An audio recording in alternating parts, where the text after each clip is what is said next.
Welcome to the VHF UHF channel, and today is tip number 19 for this radio channel. And today we are going to ask ourselves, what are the questions you need to actually ask yourself before buying a scanner radio or a VHF UHF radio? So there are a lot of models out there, and it's easy to buy a lot of different models that do not necessarily what we want. So there are basic receivers. So scanner radios come with different types of capabilities and different price tags. There are the basic receivers. So what do you want to listen to? Is the fact that you don't want to, first the price point. What's your budget for a shortwave radio? For a scanner radio, what budget do you have for it? What do you intend to listen to? Is also important because it will often direct you in a direction in a path of what radio you'll actually need for that. Do you have more digital signals in your area than analog? Well, maybe it'll direct you towards a more expensive digital capable scanner radio. Is it more of you want to tune in the different modes that exists? Then do you need a communications receiver? Or do you need a scanner radio? They are different. People have no idea, but my ICOM ICR20, for example, is a communications receiver. It's meant to receive signals in different modes in a general coverage way.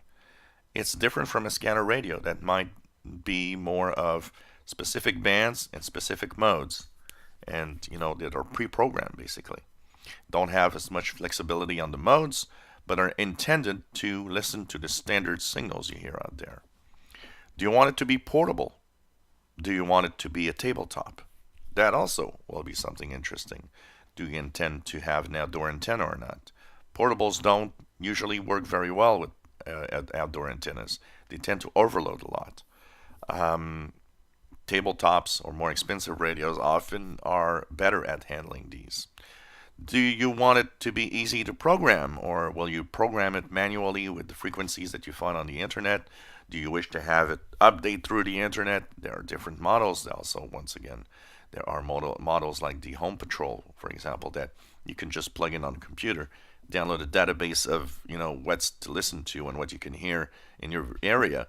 It's easy to program. It's easy because everything's done automatically. But there are others that are more complex. You need to know what you'll be listening to. Will you be taking it with you when you actually, travel? Maybe a very expensive radio is not the best thing because, you might get it stolen. Of course, the next tip also will be about this, because how do you know if a scanner radio or any radio will do what I want and especially is a good radio? Because there are bad radios out there.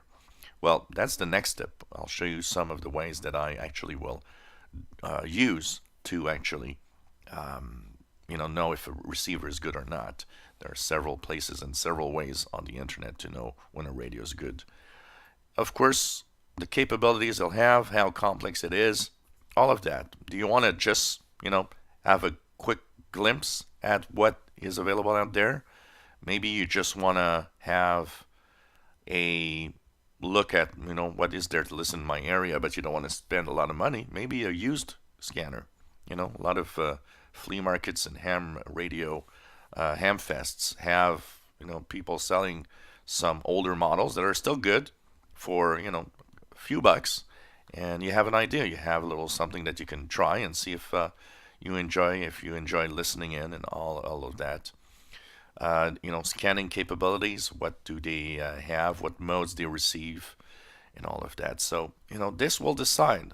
You got to answer yourself and ask yourself questions before you buy one, because these questions will actually direct you to what type of receiver you'll want to have. If you want to have, single sideband capability, you'll probably get more of and complete coverage of frequency ranges. Well, you might actually, buy something that's called a communications receiver. a wideband communications receiver?